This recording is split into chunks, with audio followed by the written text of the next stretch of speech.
வணக்கம். இது தமிழ் அண்டத்தின் திறவுகோல். இந்த உலகத்தில் வாழும் அனைவரும் தமிழர்களே. அனைத்து தமிழர்களுக்கும் என் பணிவான வணக்கம். இன்று நாம் பார்க்க இருப்பது எகிப்து மொழி ஆராய்ச்சியில் நம்மிடம் தற்போது இல்லாத உயர் தொழில்நுட்ப உச்சம் கார்டினர் G39, நாள் 14/8/2020, பதிப்பு 1.13. எனது முதல் விழியத்தை பார்க்காதவர்கள் அதை பார்த்துவிட்டு இந்த விழியத்தை பார்க்க தொடருங்கள். அதில் எகிப்து மொழி பற்றியும் கட்டுடைக்கும் சூத்திரம் பற்றியும் விரிவாக கூறியுள்ளேன்.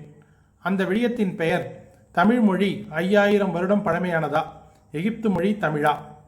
நாம் குறிப்பிடக்கும் சில புத்தகங்கள்: Gardiner sign list, list of hieroglyphic signs by Alan Gardiner, Egyptian hieroglyphic dictionary by E.A. Wallis Budge, Mark Vygus 2018 edition dictionary, The Gods of the Egyptians by E.A. Wallis batch, Ancient Egyptian, A Linguistic Introduction by Antonio Loprino,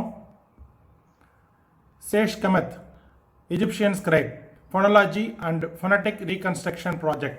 முதல் 5 பாகத்தை பார்க்காதவர்கள் அதை பார்த்து விடுங்கள். இதன் இணைப்பு விழியத்தின் கீழே கொடுக்கப்பட்டுள்ளது. தொடர்ந்து பொருள்களை பார்ப்போம்.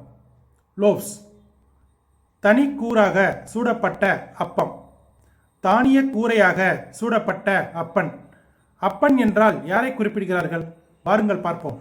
இந்த பிரமிட் உச்சியில் இருக்கும் கூறுகளான வெண்பெண் கல்லில் வெண்ணுப்பறவை, ஃபீனிக்ஸ், அன்றில், பனங்கிளி, அரிவாள் மூக்கன் ஆக குறிப்பிடப்படும் இந்த மூன்றாவது கண்ணாகிய அறிவுக்கண் உள்ளது என்றும், எல்லாகி என்று குறிப்பிடப்படும் நடுகள் வழிபாடு போல் நம் முன்னோர்களின் எண்ண அலைகள் இருப்பதாகவும் சென்ற விழியங்களில் பார்த்தோம். இப்பொழுது இதை அப்பன் என்று கூறுகிறார்கள். என்னவென்று பார்ப்போம். நாம் முன்னரே நம் விழியத்தில் சித்திரை எழுத்து கார்டினர் X1 என்பது அப்பன் என்று குறிப்பிடப்பட்டிருப்பதை பார்த்தோம்.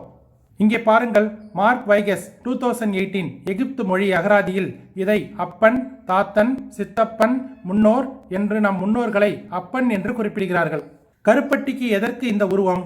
இந்த அப்பன் என்ற சித்திரை எழுத்து அப்பமாகிய நம் கருப்பட்டியை குறிக்கிறது என்றும், நாம் அப்பமாகிய கருப்பட்டிக்கு இந்த உருவை ஆமையின் நினைவாகவே கொடுத்திருக்கிறோம் என்றும் நாம் கடந்த விழியங்களில் பார்த்தோம். இதே நினைவோடு இன்னும் ஒரு செய்தியையும் பார்ப்போம். இந்த பால்வெளி அண்டத்தின் மையத்தை ஓம் என்றே குறிப்பிடுகிறார்கள். ஆம், அண்டத்தின் மையத்தில் இருக்கும் இந்த நெற்றிக்கண்ணான ஓம் தான் அண்டத்தை உருவாக்குகிறது. இதே உருவை பாண்டியர்கள் தங்கள் கொடியிலும் நாணயத்திலும் வைத்துள்ளார்கள் என்று பார்த்தோம். ஆம், இதுதான் ஓம் இறையான நெற்றிக்கண். அந்த ஓம் உருவின் மத்தியில் நாம் கருவிழியை போல் ஒரு வளையம் இருக்கிறது பாருங்கள்.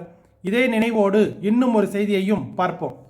இந்த ஆண்டுக்கான நோபல் பிரைஸ் 2020 இயற்பியல் ரோஜர் பென்ரோஸ் என்பவருக்கு கருந்துளை, அதாவது பிளாக் ஹோல் உருவாக்கத்தின் கண்டுபிடிப்பிற்காக பரிசு வழங்கப்பட்டுள்ளது. அவர் கண்டுபிடித்த கருந்துளையின் வடிவத்தை பாருங்கள். இதைதான் நம் முன்னோர் அப்பன் என்ற சித்திரை எழுத்தில் கூறியுள்ளனர். இந்த அப்பன் தான் பால்வெளி அண்டத்தின் மையத்தில் உள்ளது. இந்த தீக்கண் ஆகிய அப்பன் தான் சிவனின் நெற்றிக்கண் என்று கூறுகிறோம். உருவை உற்று நோக்குங்கள், அனைத்தும் ஒத்தே இருக்கிறது. இந்த அப்பன் தான் ஆமையா? ஆமையன் தான் மாயன் என்று கூறுகிறார்களா? ஆமையப்பன் தான் அம்மையப்பனா? இதே நினைவோடு இன்னும் ஒரு செய்தியை பார்ப்போம். இந்த தீக்கண் ஆகிய அப்பன் ஆகிய ஆமையாகிய சிவனின் நெற்றிக்கண் என்ற பிளாக் ஹோலுக்கு இன்னும் ஒரு பெயர் உண்டு. இந்த நெற்றிக்கண்ணிலிருந்து பிறந்த முருகனுக்கு நாம் எடுக்கும் காவடிக்கும் இதே அப்பனாகிய பிளாக் ஹோலின் உருவம்தான். கா என்றால் முருகன், காவின் வடிவம்தான் காவடியா? பிளாக் ஹோல், அப்பன், கருப்பட்டி, நெற்றிக்கண், ஆமையன், காவடி அனைத்துக்கும் ஒரே உருதான். இதை பிரமிட் கூறான வெண்பெண் கல்லில் உள்ளது என்று கூறுகிறார்கள். இன்னும் உலகம் அதிரும் ஆதாரங்களுடன் அடுத்த பாகத்தில். நன்றி.